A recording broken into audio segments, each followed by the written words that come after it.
Hey guys, what's going on? So, wanted to give you an update on the Wrangler. As you can hopefully tell, looks different. So, we're going to be going over a quick update, and then we're going to talk about a couple hot ticket items that I experienced while researching these changes. So, here we are.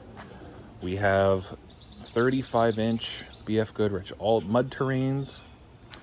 They're 35 by 12.5 by 17s, and they are mounted on JK Rubicon wheels.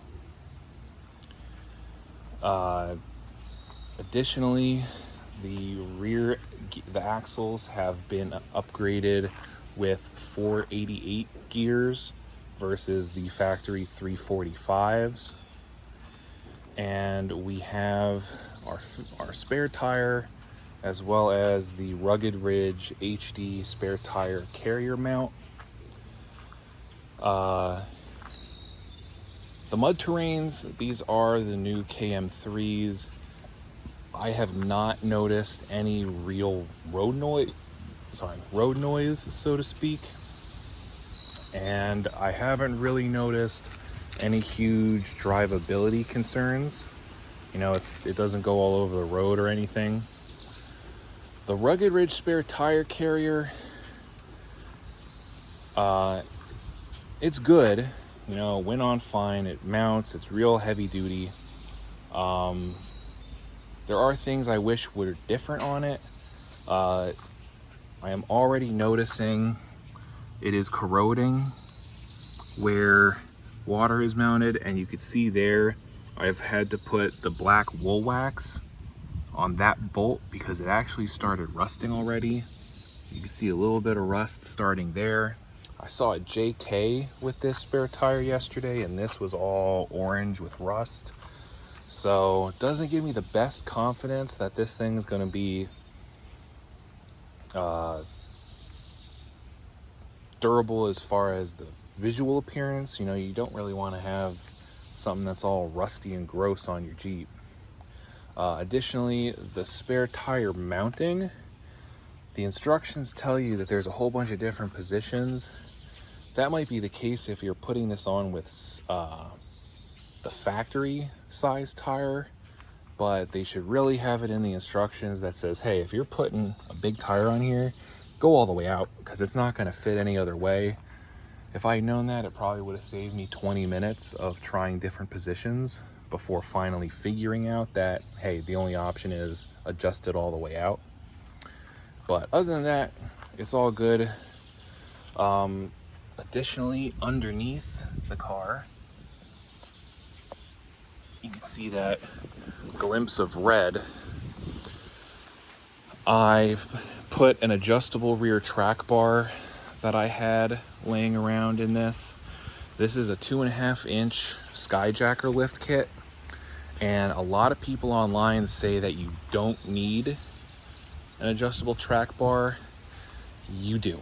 I was on the I don't need the track bar game, but after putting this lift on, and especially having these bigger tires, going over bumps and stuff, I have an adjustable on the front because that was absolutely needed, because I have the 2.5 and a spacer on it to kind of help the front end sit up higher with the heavy winch and bumper. But in the back, when I would go over a bump, the rear suspension would get very upset. You know, the back would kind of bounce around, it would get unstable. And it even got so bad that the other day I was driving 45 miles an hour and hit a bad patch that had been done in the road where it had like 3 or 4 rapid bumps, and the entire back of the car actually jumped and swung out towards the middle of the road. So that was like, So I put the adjustable track bar on the back, and drove it around, and just going over bumps in general, you could tell I didn't get it up fast enough and didn't go over the same type of bumps. But just going over normal potholes and stuff in the road, you could just tell it's much more happy. So If you're gonna put a lift, adjustable track bars front and rear 100%.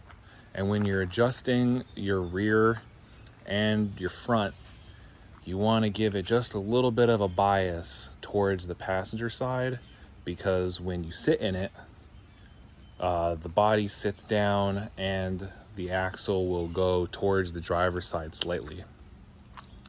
So that's that. Now,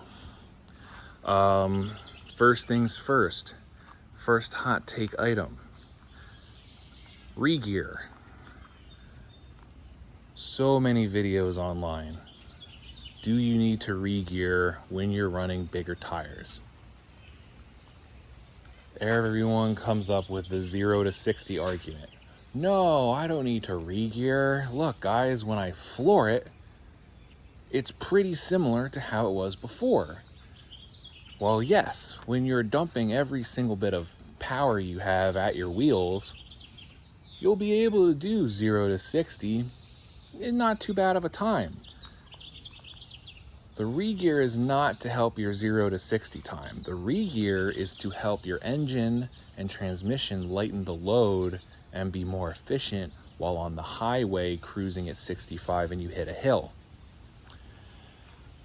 Now, you're saying, well, not a huge deal. I'm sure it'll be fine.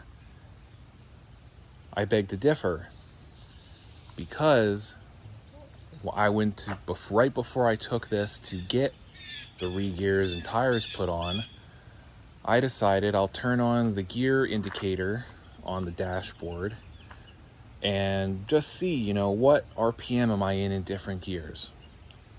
That's when I noticed that with the stock tires, you guys saw, I had the stock wheels. I did have Goodyear Wranglers. They were slightly wider, but the tire size worked out to be the same overall diameter as the factory. So slightly wider off-road tires, and adding the winch and the bumper and the metal side steps, the Jeep was not getting out of 7th gear on the highway. And I was like going all the way up to like 80, 85. It was still in 7th. And if I manually shifted it into 8th, you could hear the engine lug down. So this thing actually needed a re-gear before I put the tires on, because these Jeeps, they're calibrated as stock, plastic bumpers, lightweight stuff.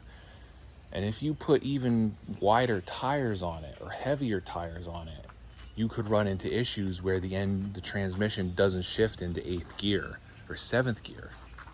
So if I put these 35s on here and drove it down the highway, I'm sure I would only be in 5th gear, maybe 6th.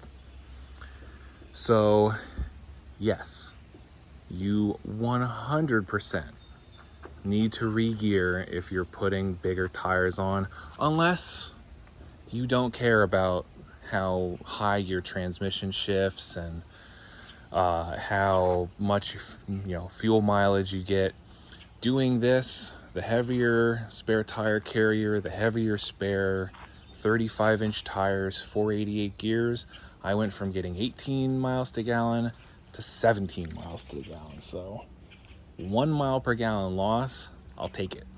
And now the Jeep shifts into 8th gear just fine. We're all good to go. So do you need to re-gear? Yes. The 0 to 60 argument, not related. It's not relative. It means nothing. Now, the other hot take. JK wheels on a JL. You see a lot of videos of people putting JL wheels on a JK. You don't see it the other way around. I've seen some forum posts where people were saying that, oh no, the JK wheels won't fit, the lug stud diameter is different, blah blah blah. So what it is the JKs, I believe, had, I think it's a 1/2 inch lug nut stud thread pitch, and the JLs went to a 14 millimeter. So the JL lug nuts are slightly bigger than the JKs. So you cannot put JL wheels on a JK using JK lug nuts because they won't seat right.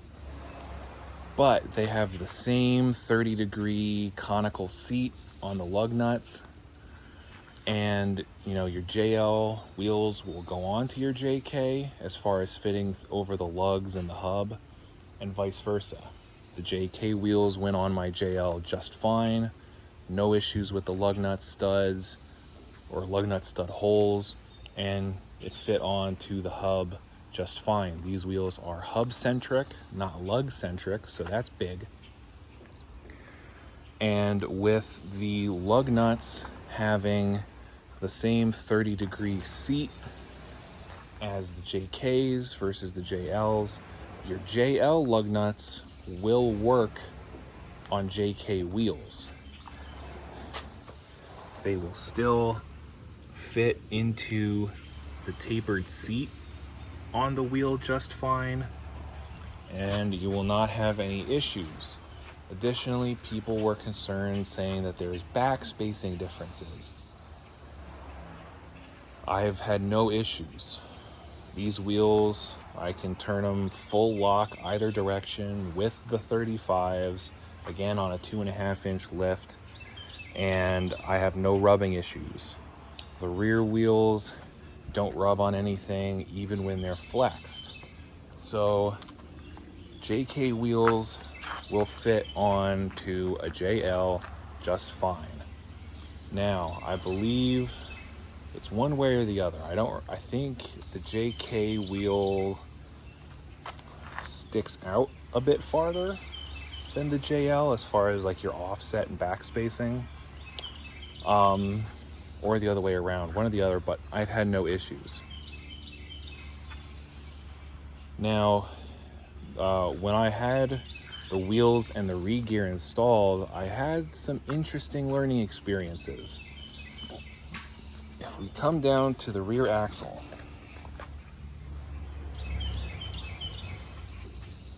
to the untrained eye, that looks a lot like a Dana 44 rear cover, right? Looking it up online, Dana 35 thought it had more of an oval shape, so I'm like, oh, my Jeep has Dana 44s. Okay, cool. Come to find out, no. For the JLs, and maybe the JKs, I'm not sure, but for the JLs, Dana made the axles almost identical between a Dana 35 and a Dana 44. There was something about the drain plug differences. However, I think in 2022, I know for sure 2023, because I went to change the diff fluid myself, the axles no longer have drain plugs. Instead, they have a reusable diff cover gasket. So you gotta pop the diff. I just loosened all the bolts and the diff popped out real easy, tightened it all back up, and I've had no leaks. So that's a plus. But it's also not so hard to just have a drain plug. But either way, turns out the best way to tell what axle your Jeep has, as long as it hasn't been changed, is to call the dealership. Call the parts department, give them your VIN. They'll be able to look up and see what axle you have. So I had ordered the re-gear kit for a Dana 44 rear, Dana 30 front. Turns out I have a Dana 35 rear, Dana 30 front. So that's something to note. You really cannot visually tell. I mean, I think there was something about the bolt spacing on the diff cover, but it uses the same number of bolts. And no, just call the parts department, call the dealership. They'll be able to tell you what axle you have, so you don't make the mistake I did where you have to reorder the right rear gears and now you're stuck with the other ones because the company you bought them from has a really whack return policy. And the final thing, when I was at the dealership, they called me when they were wrapping everything up. They're telling me, oh, your rear tires, they hit the sway bar. You can't even turn the wheel. You can't drive like this. Guys, when you get that call, ask them, is it hitting the tire with it on the lift, up in the air, or on the ground? And they are able to check that using jack stands, lower the car until the back of the car starts to ever so slightly lift off of the rear pads of the lift, and then try and put the tire on. Because the dealership called me and it'd been like a week that this thing was getting worked on. And they're telling me, your rear tires don't fit, they hit the sway bar, you need to give us your stock tires, blah, blah, blah. I wasn't worried, I'm not dealing with it. I told them, take the rear sway bar off. Does it hit anything else? No, it doesn't hit anything else. Okay, take the rear sway bar off. Well, we can't do that. It's a factory safety item. Okay, that's fine. Put it together, drag it outside, and I'll take the rear sway bar off myself in your parking lot and then drive it home. Okay, we can take the rear sway bar off, but you just have to sign this waiver stating that you told us to. Okay, that's fine. So they take it off, I drive home, I put it back on in the driveway, clears just fine. I've been driving it since, turns, flexing, no rubbage whatsoever. So what happened is, this thing was up on the lift, up in the air, the suspension fully decompressed, the tire hits the sway bar, possibly. That was before I recentered the axle. May not even hit once it's up in the air now.